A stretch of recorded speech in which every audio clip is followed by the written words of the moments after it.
নমস্কার বন্ধুরা, শুনে রাখো ইউটিউব চ্যানেলে আবারও স্বাগতম জানাই। দেখুন বন্ধুরা, আবার একটা হেলথ ডিপার্টমেন্ট থেকে একটা নোটিশ বেরিয়েছে, যেখানে ল্যাব টেকনিশিয়ান পোস্টে রিক্রুটমেন্ট করা হচ্ছে। হ্যাঁ বন্ধুরা, ল্যাব টেকনিশিয়ান পোস্টে রিক্রুটমেন্ট করা হচ্ছে, হেলথ ডিপার্টমেন্ট থেকে নোটিশটা বেরিয়ে এসেছে।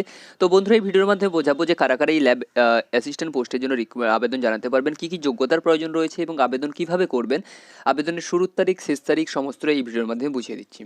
যদি আপনারা 5 মিনিটের ভিডিওটা ধৈর্য ধরে দেখেন তো আপনারা অনেকটাই বুঝতে পারবেন। যদি বুঝতে পারেন তাহলে আপনাদের ফর্ম ফিল আপ করতে অনেকটাই সুবিধা হয়ে যাবে। তো বন্ধুরা, শেষ অবধি ভিডিওটা দেখতে থাকুন। দেখুন বন্ধুরা, অনস্ক্রিন নোটিফিকেশনটা শো করছে। যদি স্ক্রিনের দিকে খেয়াল করেন তাহলে বুঝতে পারবেন যে অ্যাকচুয়ালি কোন জায়গা থেকে নোটিশটা বেরিয়ে এসেছে, এবং নোটিশের ডেট এবং নোটিশ মেমো নম্বর সেটাও এখানে উল্লেখ করে লেখা রয়েছে। আপনাদের দেখিয়ে দিই যে কোন জায়গা থেকে নোটিশটা বেরিয়ে এসেছে। লেখা রয়েছে দেখুন, government of West Bengal, office of the chief medical officer of health, district health and সমিতি, দক্ষিণ দিনাজপুর, এই জায়গা থেকে নোটিশটা বেরিয়ে এসেছে। নোটিশের ডেটটা এখানে উল্লেখ করে লেখা রয়েছে 23/2/2024 তারিখে নোটিশটা বেরিয়ে এসেছে। এখানে তারপর লেখা রয়েছে দেখুন, যদি আবেদন করতে চান এই ক্ষেত্রে আবেদন কোন ওয়েবসাইট দিয়ে করবেন সেটা এখানে ফার্স্টে এখানে উল্লেখ করে লেখা রয়েছে। আপনাদের দেখিয়ে দিচ্ছি যেটা লেখা রয়েছে এখানে, কোন ডিপার্টমেন্ট থেকে বা কোন জায়গা থেকে আপনারা আবেদনটা জানাবেন। www.wbhealth.government.in, তারপরে রিক্রুটমেন্ট সেলে গিয়ে আপনাদের আবেদনটা জানাতে হবে। অবশ্যই মনে রাখবেন, এই ওয়েবসাইটে গিয়ে ডিরেক্ট অনলাইন আবেদন জানাতে পারবেন, এবং আবেদন যে ওয়েবসাইটের লিঙ্ক অর্থাৎ ডিরেক্ট অ্যাপ্লাই লিঙ্ক আমি ডেসক্রিপশন বক্সে দিয়ে দিয়েছি, সেখান থেকে আপনারা অনলাইন আবেদন করে নিতে পারবেন। তাছাড়া এই নোটিশটা ভালো করে চেক আউট করে নিতে পারবেন। তারপর দেখুন, এখানে উল্লেখ করে লেখা রয়েছে কোন পোস্টের জন্য আপনারা আবেদন জানাবেন, সেটা এখানে আপনাদের দেখিয়ে দিই। ফার্স্টে যে পোস্টের কথা উল্লেখ করে এখানে লেখা রয়েছে সেটা হচ্ছে ল্যাব টেকনিশিয়ান। এই ল্যাব টেকনিশিয়ানের জন্য যদি আপনারা আবেদন করতে চান, অর্থাৎ ফার্স্টে যেটা লেখা রয়েছে নেম পোস্ট, কোন পোস্টের জন্য আপনারা আবেদন করবেন, ল্যাবরেটরি টেকনিশিয়ান আন্ডার আইসিটিসি দক্ষিণ দিনাজপুর। এখানে টোটাল শূন্যপদ কটা পাবেন? এখানে শূন্যপদ পাবেন টোটাল 7টা। অর্থাৎ জেনারেলদের জন্য 2টো আসন সংরক্ষিত রয়েছে, এসসিদের জন্য 2টো আসন এবং এসটিদের জন্য একটা, এবং ওবিসি এদের জন্য একটা এবং ওবিসি বিএদের জন্য একটা আসন সংরক্ষিত রয়েছে এই ল্যাবরেটরি টেকনিশিয়ান পোস্টের ক্ষেত্রে। এই ক্ষেত্রে যে কোয়ালিফিকেশনের প্রয়োজন হবে সেটা এখানে উল্লেখ করে লেখা রয়েছে, আমরা দেখিয়ে দিই।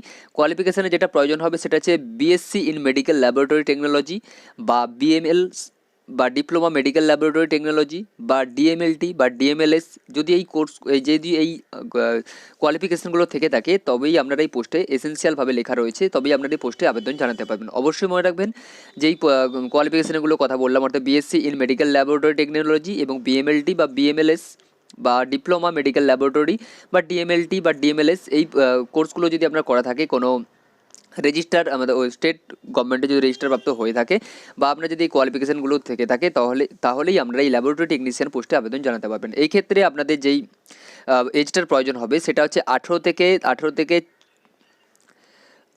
60 বছরের মধ্যে হলেই আপনারা আবেদন জানাতে পারবেন। অর্থাৎ 1/1/2024 তারিখ অনুযায়ী আপনাদের অবশ্যই বয়স হতে হবে 18 থেকে 60 বছরের মধ্যে আপনাদের বয়স হতে হবে। তারপরে এখানে যেই এক্সপিরিয়েন্সটা লাগবে সেটা হচ্ছে 2 বছরের আপনাদের কাজের অভিজ্ঞতা লাগবে। টোটাল বিএসসি বা ডিপ্লোমা মেডিকেল ল্যাবরেটরির ক্ষেত্রে আপনাদের 2 বছরের কাজের অভিজ্ঞতা লাগবে। এই ক্ষেত্রে আপনারা যে স্যালারিটা পাবেন সেটা হচ্ছে 21,000 টাকা পার মান্থ আপনারা স্যালারিটা পেয়ে যাবেন। এই ল্যাবরেটরি টেকনিশিয়ানের জন্য যদি আপনাদের কোয়ালিফিকেশন ম্যাচ করে, যদি আপনি সিলেক্টেড হন, এই ক্ষেত্রে আপনাদের যে স্যালারিটা পাবেন সেটা এখানে উল্লেখ করে লেখাই রয়েছে, সেটা হচ্ছে 21,000 টাকা পার মান্থ আপনারা স্যালারিটা পেয়ে যাবেন। তারপরে দেখুন এখানে সিলেকশন ক্রাইটেরিয়া, এখানে আপনাদের সিলেকশনটা কীভাবে করা হবে। এখানে সিলেকশনটা করা হবে টোটালটা একটা এক্সাম নেওয়া হবে, অর্থাৎ একটা রিটেন টেস্ট নেওয়া হবে, যেটা হবে 70 নম্বরের, এবং যেটা কম্পিউটার টেস্ট হবে সেটা হচ্ছে 20 নম্বর থাকবে, যেটা ইন্টারভিউ হবে সেটা হচ্ছে 10 নম্বর। টোটাল মিলিয়ে 100 নম্বর একটা এক্সাম নেওয়া হবে এই ল্যাবরেটরি টেকনিশিয়ানের ক্ষেত্রে। তারপরে দেখুন, আপনাদের জানিয়ে দিই, এই ক্ষেত্রে আপনাদের যে কোয়ালিফিকেশনটার প্রয়োজন হচ্ছে সেটা হচ্ছে সাথে আপনাদের কম্পিউটার এক্সপিরিয়েন্সের সাথে কম্পিউটারের অবশ্যই জানা থাকতে হবে।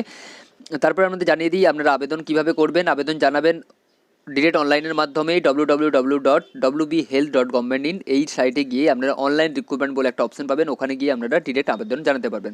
তাছাড়া আমি ডিসক্রিপশন বক্সে ওয়েবসাইটের লিঙ্ক বা পিডিএফের আবেদনের লিঙ্ক দিয়ে দিয়েছি, ওখান থেকেও আপনারা আবেদন জানাতে পারবেন। তারপরে দেখুন এখানে লেখা রয়েছে আবেদনের কিছু ইম্পর্টেন্ট ডেট এখানে উল্লেখ করে লেখা রয়েছে, আপনাদের দেখিয়ে দিই। আপনারা যদি নোটিশটা ভালো করে চেক আউট করেন তাহলে আরও ভালো বুঝতে পারবেন।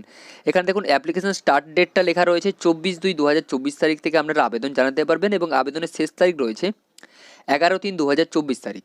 অর্থাৎ আবেদনের শুরুর তারিখ হচ্ছে 24/2/2024 তারিখ এবং আবেদনের শেষ তারিখ হচ্ছে 11/3/2024 তারিখ।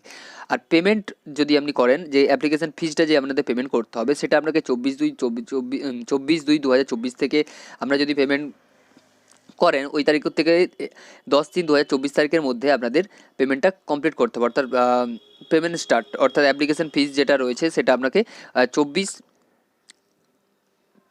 24/2/2024 তারিখের মধ্যে, 24/2/2024 তারিখ থেকে 10/3/2024 তারিখের মধ্যে আপনাদের অ্যাপ্লিকেশন ফিজটা আপনাকে পেমেন্ট করতে হবে।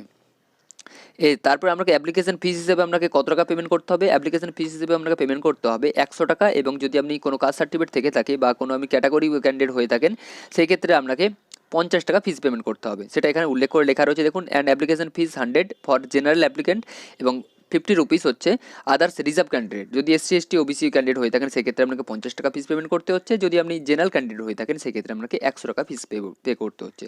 তো বন্ধুরা, এই ছিল ইনফরমেশন ভিডিও, আপনাদের পুরোটাই জানিয়ে দিলাম, এবং কোন জায়গা থেকে নোটিশটা বেরিয়ে এসেছে আপনার সাথে যদি কোয়ালিফিকেশনে ম্যাচ করে তো অবশ্যই আপনারা ফর্মটা ফিল আপ করতে পারেন।